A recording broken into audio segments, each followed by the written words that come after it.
शिरडी का ये 114 साल पुराना बाग यानी कि गार्डन इतना खास क्यों है? और अक्सर आप साईं बाबा के मंदिर के दर्शन के बाद इस जगह पर जाते होंगे। इसका नाम है लेंडी बाग।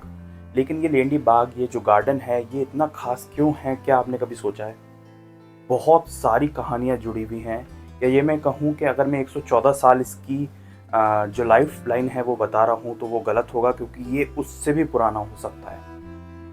हुआ ये था कि जब बाबा शिरडी में आए थे तो उन्होंने एक दिनचर्या स्टार्ट की थी कि वो भिक्षा लेने के बाद लेंडी बाग जाते थे। और लेंडी बाग में उनके साथ हंसते गाते ढोल बजाते हुए सारे भक्त जाते थे। एक क्या कहते हैं, एक यात्रा सी बना के जाते थे। और वहाँ जाने के बाद बाबा बहुत कुछ रहस्यमय किया करते थे लेंडी बाग में। और रहस्यमय के साथ साथ जितने भी पेड़ पौधे फूल उस जमाने से उगे हुए हैं आज तक, वो स्वयं साईं बाबा ने अपने हाथों से लगाए थे। तो ये जगह जाना, आप शिरडी में द्वारका माई समाधि मंदिर जाते हैं लेकिन सिर्फ एक गार्डन समझ के इसको ना देखना, ऐसी बड़ी भूल मत करना, क्योंकि ये बहुत ही खास जगह है। और वो ये क्यों है, मैं आपको बताता हूँ। मैंने आपको लोकेशन बता दी और वहाँ पे भी लिखा हुआ रहता है बोर्ड पे कि लेंडी बाग इस जगह पर है। देखिए, लेंडी बाग में पीपल का जो पेड़ है वो तो बाबा के शिरडी आने से भी पुराना है। मतलब बाबा शिरडी में आए भी नहीं थे तब से है वो पीपल का पेड़। और यही नहीं, एक नंददीप नाम की एक जगह है जहाँ पर एक दीपक जल रहा है। उस नंददीप का जो महत्व है वो ये है कि बाबा जब लेंडी बाग जाते थे तो वो क्या करते थे, दीपक जलाते थे एक। और जो अब्दुल बाबा उनके साथ जाते थे, और जानकारी के लिए बता दूं, जो पूरी यात्रा लेंडी बाग तक जाती थी बजाते हुए ढोल बजाते हुए बाबा के साथ, वो सब रुक जाती थी और सिर्फ अब्दुल बाबा ही बाबा के साथ लेंडी बाग में अंदर जाते थे। और ये जो गार्डन है जहाँ आपको आज जाने को मिलता है, वहाँ पे क्या करते बाबा, दीप जला देते थे और एक गड्ढा खोद के उस दीप को उसमें रख देते थे। अब्दुल बाबा का ये काम होता था कि बाबा जो वो दीप जलाया बाबा ने वो बुझे नहीं, तो वो चारों तरफ चद्दरें लपेट देते थे। वो उस दीप के अपोजिट, मतलब अपनी पीठ करके उस दीप की तरफ बैठते थे, अपोजिट डायरेक्शन में पीठ उनकी इस दीप की तरफ होती थी। और वो चारों दिशाओं में पानी की छींटे डालते थे।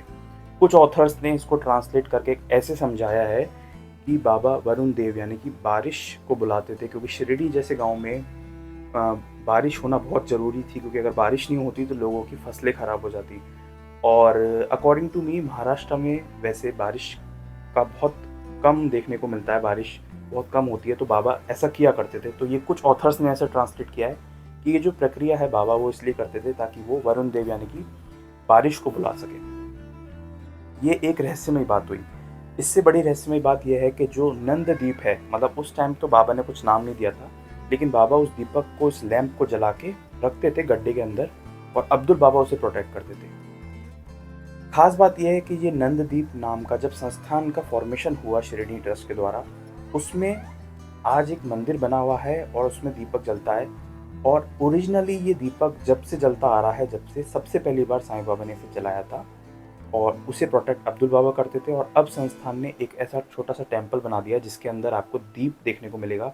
तो अगर आप शिरडी जाएं और लेंडी बाग जाएं तो वहाँ पर जो नंददीप नाम की जो जगह है जिसमें एक छोटा सा दीपक जल रहा है अंदर, उसका ये महत्व है। और बहुत सारे लोग वहाँ जाकर अपनी मनोकामनाएं मांगते हैं। तो ये बहुत ही इंपॉर्टेंट जगह है। लेंडी बाग बहुत खास इसलिए भी हो जाता है क्योंकि बाबा ने यहाँ पर नीम वृक्ष भी उगाए। 2 नीम वृक्ष जो है बाबा ने यहाँ पर उगाए थे।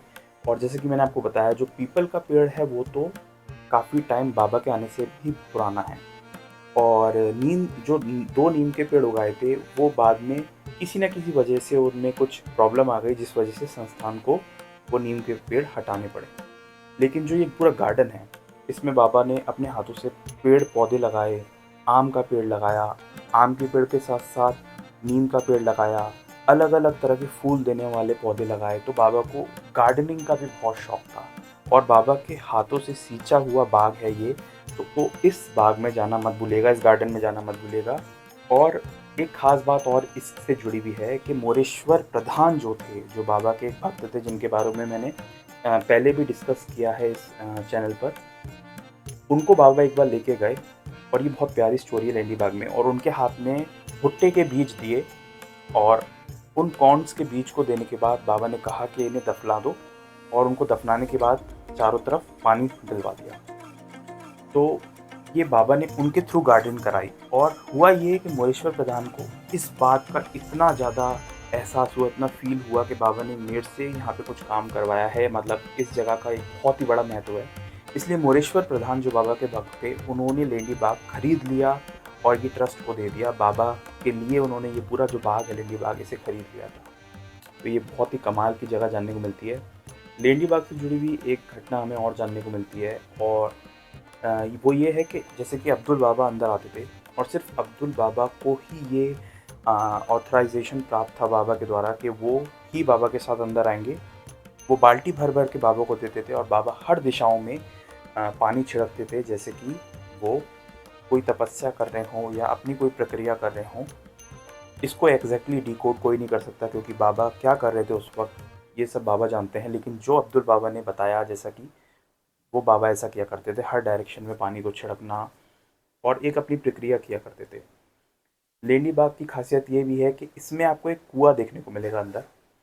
कुआं ऐसा लिखा हुआ भी है वहाँ पे, और जो कुआं है उसमें से बाबा खुद पानी खींचते थे, पानी बाल्टी में लेते थे और सभी पौधों में पानी देते थे। तो ये बहुत ही इम्पोर्टेंट जगह है। हम समाधि मंदिर जाते हैं, द्वारका माई जाते हैं, चावड़ी जाते हैं, हनुमान जी के मंदिर जाते हैं, तो इस लेंडी बाग को देखना मत भूलिएगा। सिर्फ इसलिए कि सिर्फ पेड़ पौधे हैं, सिर्फ पेड़ पौधे नहीं हैं, वो साक्षात जीवित हैं। जैसे कि आप जानते हैं पेड़ पौधे जीवित होते हैं, और साक्षात अपनी लाइफ टाइम में उन्होंने बाबा को देखा है, उनके हाथों से वो सींचे गए हैं और आज फल फूल रहे हैं लेंडी बाग में।